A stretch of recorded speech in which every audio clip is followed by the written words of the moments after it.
Welcome to BaseballGuys.com. I'm your host on Around the Horn, Ray Flowers.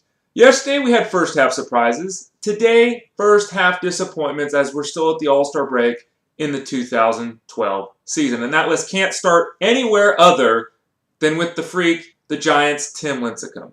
Now, I have defended him everywhere. Defended him on this website. I've defended him on my radio show on SiriusXM. I defended him on Twitter, Facebook. And the bottom line is he just hasn't got it done to this point. I still think there are plenty of reasons to have faith that he'll turn things around. Now, I'm not saying he's going to turn things around and be the best pitcher in baseball in the second half, but I do think he still has the talent, the skills, and the opportunity to be a strong performer in the second half of the season. At BaseballGuys.com, you can go to the draft guide section and get my mid-season rankings where I rate 525 players. Tim Lincecum, he's still inside my top 50 at the starting pitcher position, though at this point, there's no disputing the fact he has been dreadful. Evan Longoria, first-round draft pick. He probably didn't fall to the top 20 in any draft this season. Was hitting .329 with an OPS just 6 ticks under 1,000 when he was hurt on April 30th. Hamstring issue. He was supposed to miss some time. They were hopefully come back, 6 weeks, maybe 8. Looks like it was going to be the long end of that. He had a setback in the minor leagues. Actually, he got bumped into while he was stretching in the dugout in the minor leagues. One of his teammates apparently ran into him, caused the setback with the injury.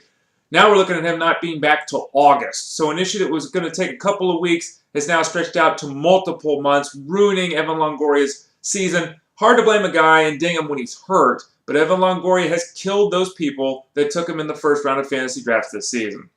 Dustin Pedroia was a second-round pick for a lot of people, and given his excellence, 3 of the last 4 seasons, absolutely stupendous marks. The 1 year he didn't have those marks because he was injured. He only played 75 games. You prorate that production over that. You would then be looking at him with the 4-season run of basically hitting 300, averaging roughly 20-20 with 100 runs scored, 75-80 RBIs.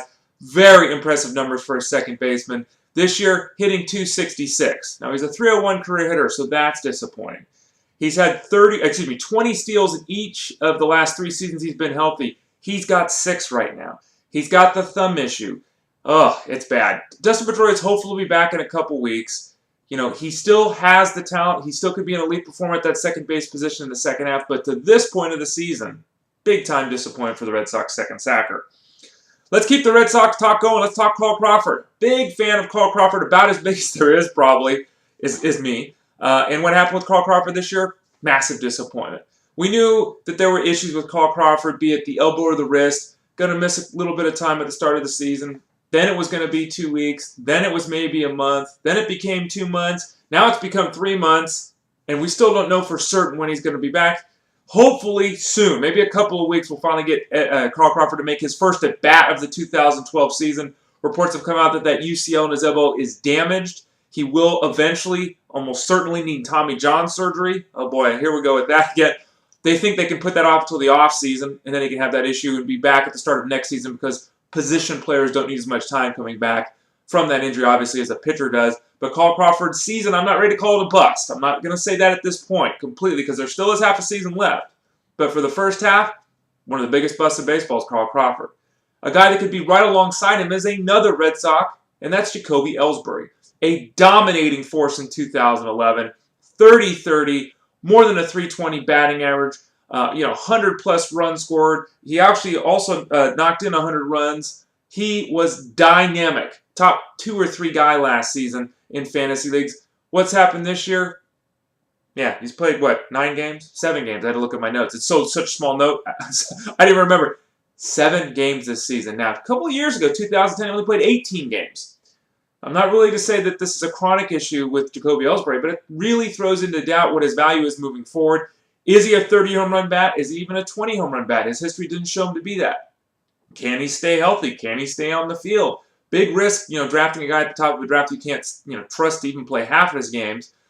Good news with Ellsbury, he should be back on Friday. That's the expectation. He'll be activated from the disabled list, inserted back into that lineup. Let's hope that shoulder of his is healthy. First half of 2012, massive disappointment. A bigger disappointment than Carl Crawford, obviously, given the fact that Ellsbury was a first or second round draft pick everywhere this season. Let's run through some other names real quickly. Brett Gardner. If there's a player in baseball who's had more setbacks than Brett Gardner this year, I want to know who it is. Who is it? There isn't one. That elbow of his, oh my gosh. An average of 48 steals the last 2 seasons, a guy who shows really strong plate discipline. He was a big-time performer the last couple of years and looked at to be that guy this year for many fantasy squads. Just hasn't happened. Hasn't been healthy. Setback after setback after setback. Reports now suggest he's going to still miss at least the rest of the month of July, meaning August is the soonest we're going to see him back on the field for the Yankees. Brett Gardner, man, suck it up and play, or get some operation or something done on that elbow, because this has really gotten ridiculous. Mariano Rivera, his teammate with the Yankees, 30 saves in each of the last 9 seasons. Since 1997, every year at least 28 saves. The most consistently high-level closer in baseball. The only lock at the position, it would seem like, anymore. Hurts his knee, tears his ACL, boom, goes the dynamite. This season's been a disaster in the bullpen. It was even a disaster for the greatest closer of all time.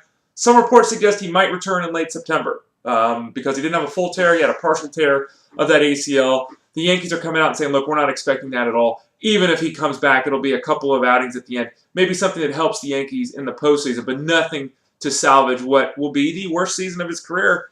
It's unfortunate for those people that spent the big bucks thinking they were getting that consistency. Dan Haren, 215 innings each of the last 7 years. Not going to happen this year. He was placed on the disabled list for the first time because of injury. An ERA, always in like the 3.3 range. This year, it's almost 4.9.